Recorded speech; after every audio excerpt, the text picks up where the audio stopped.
ስለ አብርሃም ያነሳል።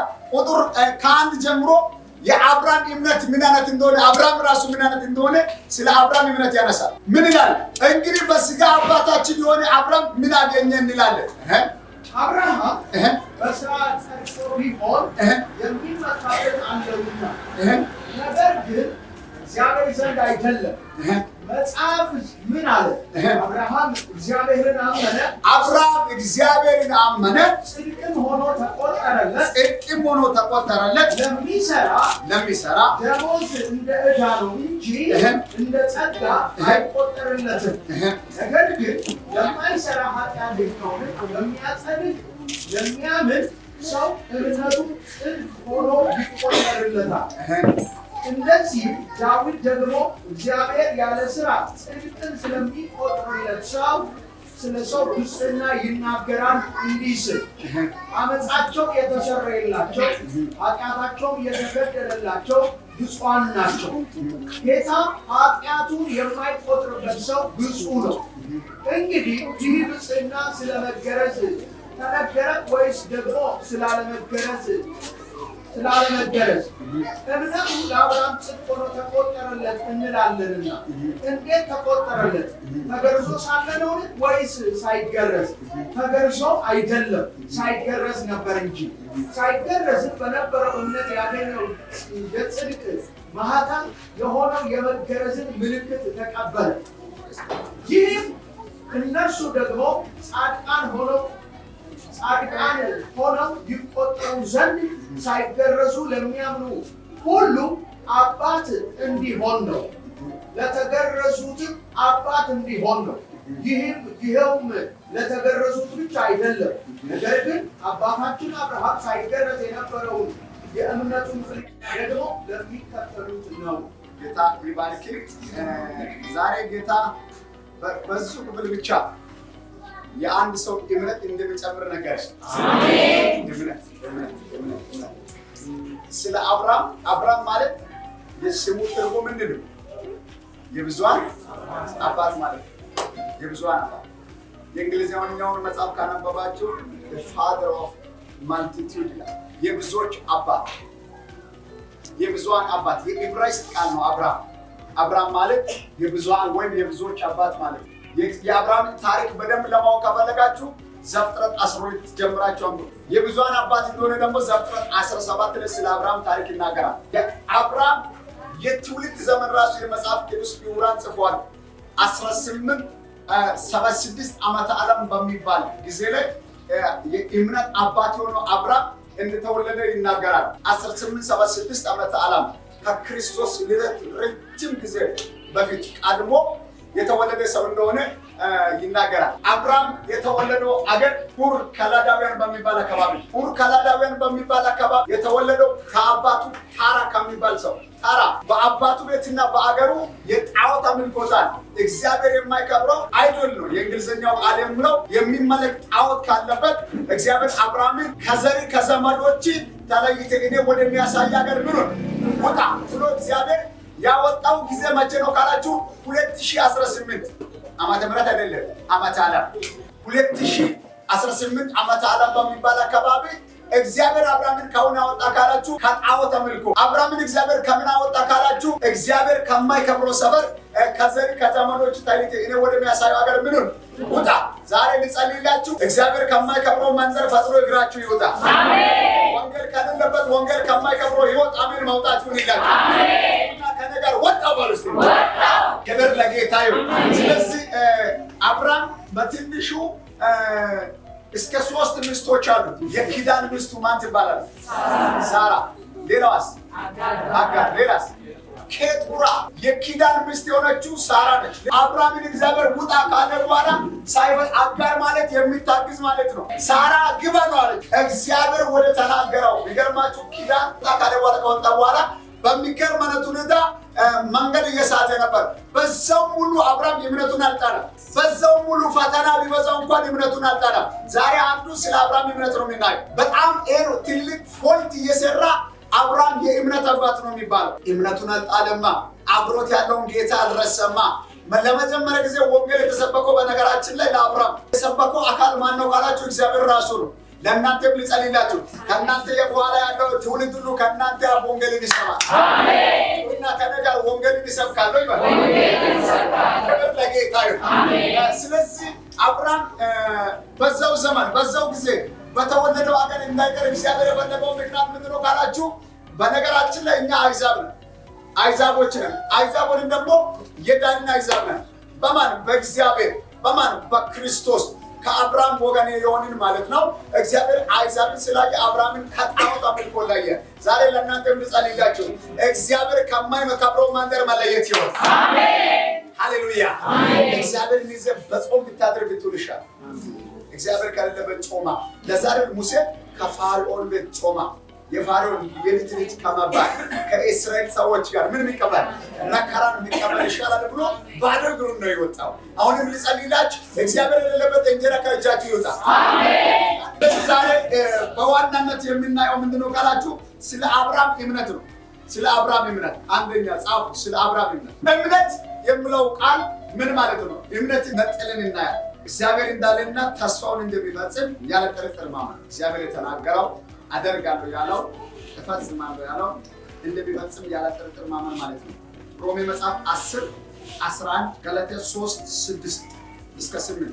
ሌላ እምነት የሚለው ቃል በሰማያዊ ሁኔታዎች ላይ ማየት ባይቻልም በእግዚአብሔር ቃል ተስፋ ሙሉ በሙሉ መታመን እና እርግጠኛ መሆን። ማየት ባይቻልም አይናችን ባያይ በሰማያዊ ቃል እርግጠኛ መሆን እንደሚሆን እንደሚፈጸም እርግጠኛ መሆን የእግዚአብሔር ቃል ይናገራል። ዕብራውያን 11:1 ላይ እንዲህ ይላል፣ ተስፋ ስለምናደርገው ነገር እምነት ማለት ተስፋ ስለምናደርገው ነገር የሚያስረግጥና የማናየው ነገር የሚያስረዳ ማለት የሚያስረዳ። ዕብራውያን ጻፉ፣ ቤት ታነባላችሁ።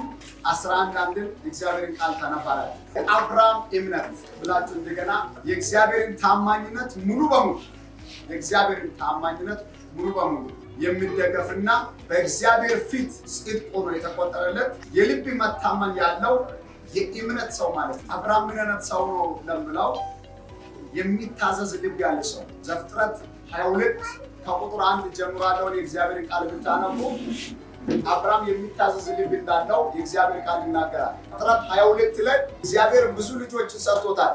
የኪዳን ልጅ የአብርሃም ልጅ ማን ይባላል? ይስሐቅ ይባላል። የሰጣውን ልጁን ይስሐቅን እግዚአብሔር ምን አድርግ ነው አለው? ሰዋልኝ ነው አለው። አብርሃም የሚታዘዝ ልብ አለው። ወይም ሌላ ደግሞ አብርሃም መስዋዕትን ለማቅረብ ዝግጁ ሊባል እግዚአብሔር ቃል ዘፍጥረት 22:1 እዛ ቦታ ለአብርሃም ፈተናም አጋጥሞታል። በነገራችን ላይ ምድር ላይ በሚኖረው ዘመን ፈተና አይጠፋም። ጌታ ግን አንድ ራዕይ እያሳየን አሁን ጠላት ካዘጋጀው ፈተና ተሻግሮ ማዶ ላይ የሚያመሰግን ሰው ጌታ ይባርክ። አሜን። እጆቻችሁ ከፍ አድርጉልኝ ልጸልይላችሁ። በጌታ በኢየሱስ ማዶ የእናንተ ነው። አሜን። ትጨነቁ። በስራ ቦታ ፈተና ያጋጠማችሁ፣ በህይወት ፈተና ያጋጠማችሁ እንደ አብርሃም የእምነት ትክክለኛ ትርጉሙ ምንድነው ካላችሁ፣ እግዚአብሔር ታማኝነት ላይ መደገፍ ማለት ነው። ትክክለኛ ትርጉሙ የእምነት ትክክለኛ ትርጉሙ በእግዚአብሔር ታማኝነት ላይ መደገፍ ማለት ነው። ገላትያ 3:26 የእግዚአብሔርን ቃል ትደርሳላችሁ። ገላትያ መጽሐፍ ሐዋርያው ጳውሎስ ለገላትያ ሰዎች የጻፈው ቃል ነው። እሺ፣ በእምነት በኩል ሁላችሁ በክርስቶስ ኢየሱስ የእግዚአብሔር ልጆች ናችሁና።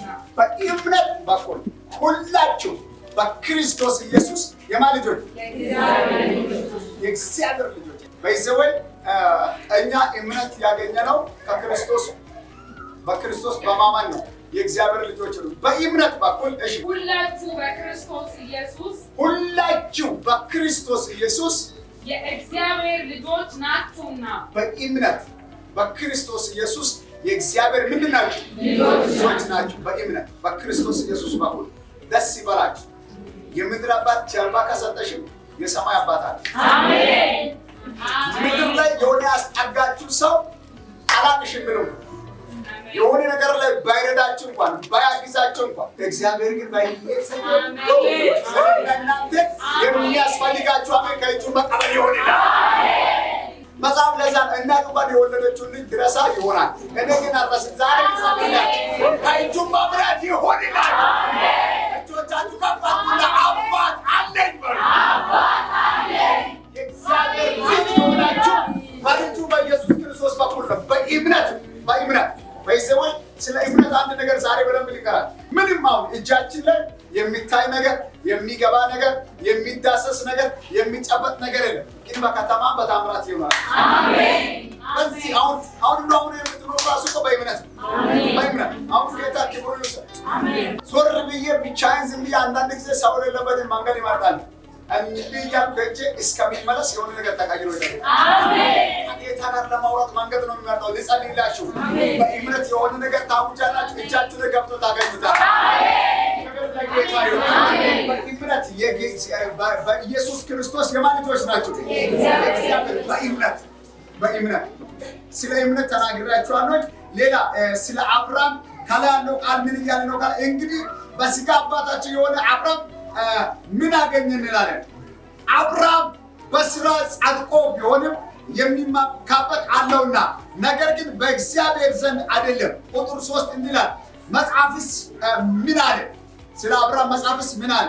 አብርሃም እግዚአብሔርን አመነ ይላል። ጽድቅም ሆኖ ተቆጠረለት። ጽድቅም ሆኖ ተቆጠረለት። የእግዚአብሔር ቃል ጽድቅም ሆኖ ተቆጠረለት ነው ብለው ለማን? ለአብርሃም። በደንብ እንድትሰሙ ፈልጋለሁ። ጽድቅም ሆኖ ተቆጠረለት። ስለ አብርሃም እምነት ነግራችኋለሁ። እንደገና ጽድቅ ሆኖ መቆጠር ማለት ምን እንደሆነ ልንገራችሁ። መቆጠር የሚባል ነገር አንዳንድ ጊዜ ኢትዮጵያም ላይ ከኢትዮጵያ ውጭም ህዝብ ቆጠራ የሚባል ነገር አለ። ሰው ቆጠራ የሚባል ነገር አለ። ተቆጠረ ማለት ታየ፣ ተገመተ፣ እንደገና ዋጋ ተሰጠ፣ ተታመነ የሚባል ነገር አለ። ለአብርሃም እግዚአብሔር ጽድቅም ሆኖ ተቆጠረለት የተባለው ጽድቅን ነው የሰጠው፣ ራሱን ነው የሰጠው፣ እውነትን ነው የሰጠው።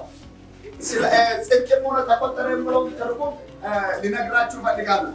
ስለ አብርሃም በእምነት ምክንያት የክርስቶስ ጽድቅ ተሰጥቶ በእግዚአብሔር ፊት ጻድቅ ሆኖ መቆጠር ማለት ነው። ጻድቅ ሆኖ መቆጠር አብርሃም ጻድቅ ሆኖ ስለ ጽድቅ በደንብ ተከታታይ ያወራን ነው። ትክክለኛ ሆነ ማለት ነው።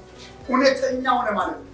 ኃጢአት የሌለበት ሰው ይሄ ማለት ከና ኃጢአቱ ኃጢአት የሌለበት ሰው ሆነ ማለት ነው። ዛሬ መልእክት አለኝ። ከነ ጎዶሏችን የተሸከመው ጌታ አሁንም ጻድቅ ናችሁ እያለ አሜን። ከፈርጉና ጻድቅ ነኝ ባል ጻድቅ ነኝ ይገቡ ጻድቅ ነኝ ባል ጻድቅ ነኝ ነው።